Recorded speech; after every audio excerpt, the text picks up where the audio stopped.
Do trans people play more video games than cis people? Is Minecraft made for them? And are you autistic?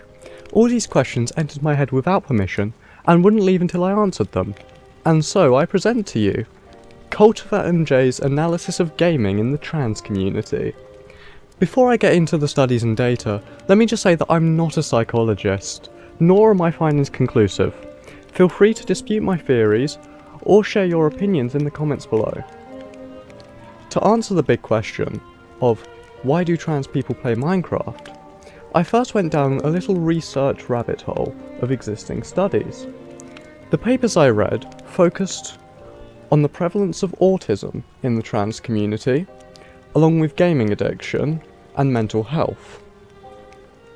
Autism spectrum disorder is defined by the American Psychiatric Association as a pervasive developmental disorder which is characterized by impairments in social interaction and communication, in addition to restrictive, repetitive patterns of thoughts, behavior, and interest, which can be simplified to mean difficulty socializing, liking repetition, and having strong interests.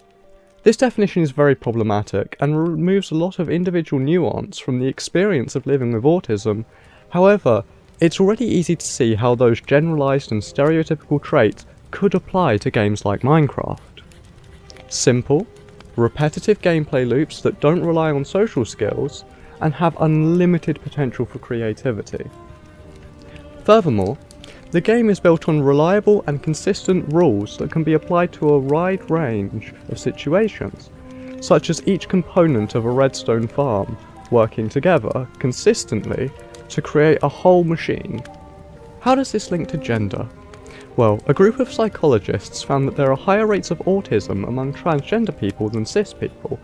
For example, 5.4% of autistic children show signs of being genderqueer, as opposed to 0.7% of the neurotypical population.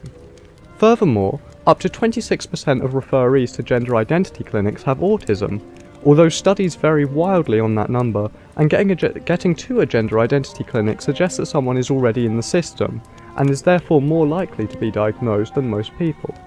They also found that more trans people were likely to have ADHD, depression, bipolar, OCD, schizophrenia, and various learning disorders. This is supported by Helens et al. In 2014, who found that 69% of their trans participants had a lifetime Axis 1 condition, such as depression. However, causation and correlation are unclear here. Some argue that mental health conditions cause being transgender. Others argue that being transgender is damaging to mental health. Personally, I find the minority stress hypothesis proposed by Meyer in 2004 the most appealing explanation. Meyer's theory suggests that the way society treats certain groups can cause mental health conditions within the group. For example, government hostility, risk of hate crime, and discrimination towards trans people could explain the high rates of depression within the trans community. However, the link between autism and gender diversity is still unclear. It is possible that transgender people are simply more likely to suspect that they may be autistic than cis people, perhaps due to the inclusiveness and support of the trans community. And therefore, transgender people with autism are more likely to seek out a diagnosis than their cis people with autism. Overall, Warrior's study concluded that transgender people are 3 to 6 times more likely than cis people to be autistic. But why else would that make gaming appealing? Murray et al. In 2021 conducted a review of over 2,000 other publications to investigate problematic internet use and gaming disorders in relation to autism. By presenting online activity as problematic, the review risks attempting to pathologize otherwise normal behavior, which I disagree with. However, that won't stop me from shamelessly stealing quotes and statistics from them. Problematic internet use and gaming disorder is defined as a loss of control regarding time spent online that leads to consequences in professional or social areas of life. That definition is pre-COVID, and therefore is based in a very different view of the internet to what we have today. However, by using this definition, the review found that up to 15% of the population have a gaming disorder of some form. A gaming disorder is associated with depression, anxiety, and ADHD, However, this may be due to the internet being an easier place to socialise than the real world for people with those conditions. People with mental health difficulties are often isolated in their social lives, and therefore the internet is a good alternative to face-to-face contact. Furthermore, people with autism tend to fixate on special interests, which can often overlap with the internet and gaming and lead to intense usage. Lastly, Minecraft and other online games present a layer of anonymity that allows people to present in whatever way they would like. This is incredibly important for trans people, as their physical bodies often don't align with their identity and can lead to them being dissatisfied with how people perceive them. However, online they have complete control of how they appear to others and themselves. All these different areas of study led me to develop the autism isolation expression hypothesis. This theory encapsulates the main three reasons I have found that trans people play games like Minecraft. High prevalence of autism within the trans community leads to hyperfixation on the repetitive and creative aspects of the game like Minecraft. Autism can also lead to social isolation in everyday life, which feeds into the second part of the theory, isolation. Isolation in this case just means a lack of real-life socialising. This can be by choice, due to mental health difficulties like depression, which are common in the trans community, or due to social stigma/lack of support for being trans in everyday life. This leads to trans people seeking out their social needs online, and games like Minecraft facilitate this well. Lastly, expression. Many people aren't able to do in their real lives either due to dysphoria or the previously mentioned isolation, but can do it online. This can be expression of anything, from their trans identity to their interests, which would usually lead to social or personal difficulties in the real world. Expression can help form online communities and improve people's mental health. These three factors also feed back into one another, creating a web that all links to playing games like Minecraft. This theory was solely based on papers I'd read and ideas I'd had, but how valid is it? To find out, I created a self-report survey asking questions about people's gender identity, mental health, and gaming habits, and I distributed it to trans servers and Reddit communities. Let's break down the responses and see if my theory still holds up. The survey received an overwhelming 735 responses. Thank you so much to everyone who took part, and thank you to the Reddit users who helped me process the data. The links to the raw data will be in the description. 80% of respondents were trans, and 84% of them were gamers, compared to 65% of the cis respondents. 57% of trans gamers played Minecraft, compared to 50% of cis gamers and 61% of undetermined gamers. These numbers are far closer than I expected them to be, but some of the other statistics may shed light onto why that is.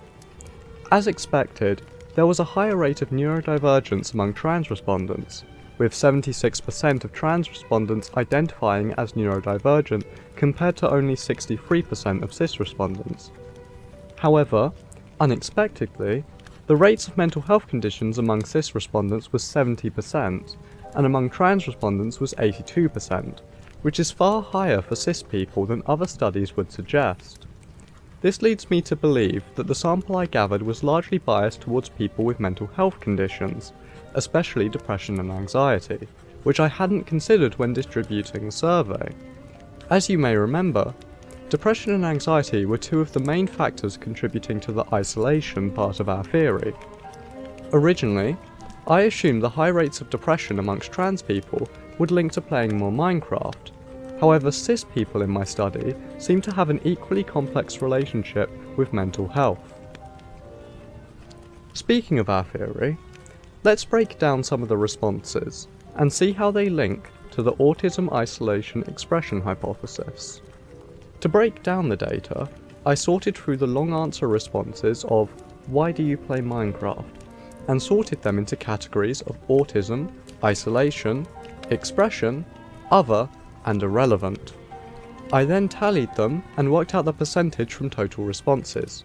Here are some examples. It's a really great creative outlet after being stifled at school. It lets me and my friends play something together when we rarely have time to do things together anymore. The wide variety of complex systems in the game. Sandboxing with friends in a parallel play way, or heavy mod packs for challenge or something. There's lots of diversity in the play styles. The amount of creativity and expression that can be done. Sometimes the community, sometimes just the servers and the new friends I make there. I don't really enjoy the game itself, but I love to see how it brings people together. It's something that everybody knows and you can just always talk about it. You can make girl skins.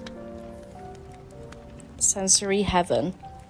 It's the fact I can wear a feminine skin, I can go by a feminine name, and I can have people see me as a girl in the game when they don't in real life. I made all the FNAF locations in Minecraft. Mostly, trans respondents' reasons for playing Minecraft aligned with our theory more than cis people's responses, although there are some issues with my methods. Categories like autism were incredibly arbitrary and hard to sort from single sentences, and therefore were very subjected to my own biases and opinions. Furthermore, a lot of the cis respondents lacked detail in their responses that led to them being deemed irrelevant. Lastly, I combined the undetermined and trans categories, as I believed people who were questioning were unlikely to be cis. However, after discussing with peers, it seems this may not have been correct.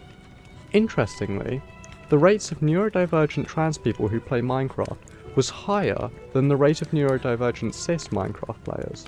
I also left a space for people to share their thoughts on the study, which led to some very interesting responses.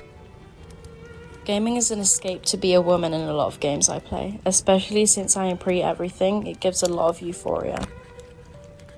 My entire family hates me for being trans. I'm no longer on speaking terms with my father because of it. I think I isolated myself a lot when I was younger, because I could feel that I wasn't what they wanted me to be. They wanted me to be a boy. Either way, I spent the majority of my life in escapism and disassociation, largely motivated by me giving up on ever being happy due to my dysphoria-induced depression. This meant I got very engrossed in video games. They tended to feel kinda almost more real than reality was sometimes. We are not just one trait. Being an individual means combining many characteristics. We need to look at ourselves as people and not just as traits. At least for me, video games let me explore myself in a safe way and played part in my egg cracking. Out in the real world, going out or meeting people is really hard for me because I have pretty bad social anxiety. It being trans doesn't help the fear of others not liking me. It could be the case that online trans folk are both more likely to play games and more likely to realise that they are trans more than offline trans folk. I personally do not believe in the alteration of gender. Transgenderism. I think games are a great way for trans people to explore and discover themselves. It allows you to live however you please, and maybe discover something about yourself along the way. Or just deny it like I did. I spent 20 minutes in the character customizer making a girl character because she looks nice. I don't want to be her or anything. Totally not. It makes sense to me that trans people in video games often go along with one another. You'll find a lot of autistic people are trans because they're a lot more in touch with themselves than people who tend to not be. I personally believe that being non-binary/bisexual is the actual human default. The definition of tomboy/femboy is likely their own separate ambigender identity, but the people who subscribe to those aesthetics are comfortable enough being seen as their assigned gender at birth. They don't question it further. Also, so many people go through life thinking, yeah, girls are attractive, but I like boys, so I'm straight. They proceed to not question it further and think everybody is a little gay. So many of them feeling is extremely common. I believe that as long as someone isn't hurting anyone else, they should be allowed to live as themselves. Hate and discrimination is wrong. I despise phobic and racist people. They're the types of people I will never understand. Please stay safe. The creativity, I think, is why there's a large overlap of queer and coders. The identity one separate from the physical form. is why the digital space is so alluring to me as a trans person. I recall YukoEX had a video that touched on this concept and using a text chat and presenting as a girl in a situation where that wouldn't really be possible. For me, my vocal dysphoria is almost crippling in that I can't speak online, even in accepting spaces. I have become so used to just typing things out since I can present how I want to without worrying about tone and getting my voice aligned with my gender. All of this data led me to conclude that the relationship between trans people and Minecraft is far more complex than my theory suggests.